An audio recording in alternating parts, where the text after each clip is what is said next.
என்ன சொல்லி வளர்க்குறாங்கன்னா, படி, நல்லா படி, வாழ்க்கையை உயர்த்திக்க அப்படின்னு தான் சொல்கிறாங்க.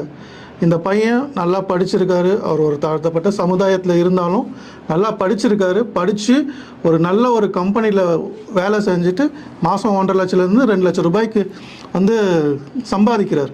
சம்பாதிச்சு அவர் வந்து ஒரு நல்ல ஒரு லைஃப்பை லீட் பண்ணக்கூடிய தகுதியான ஒரு ஆண்மகனாக வந்து ஒரு சமுதாயத்தில் நிற்கும் போது கூட ஏதோ ஒன்று அவர் பின்னாடியே தொடர்ந்து வந்து அவரை பிடிச்சி இழுக்குது.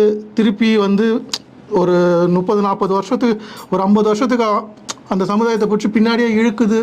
அது மாதிரின்னு யோசிக்கும் போது ரொம்ப கஷ்டமாக இருக்குது. நீங்கள் என்ன தான் படித்தாலும், என்ன தான் நீங்கள் உயர்ந்த இடத்துக்கு போனாலும் இந்த விஷயம்லாம் நடக்கும் உங்களுக்கு அப்படின்னு நடக்கும்போது ரொம்ப கஷ்டமாக இருக்குது. இன்னும் இந்த சமுதாயம் ஏன் இன்னுமா இந்த மக்கள் இது மாதிரி இருக்கிறாங்க?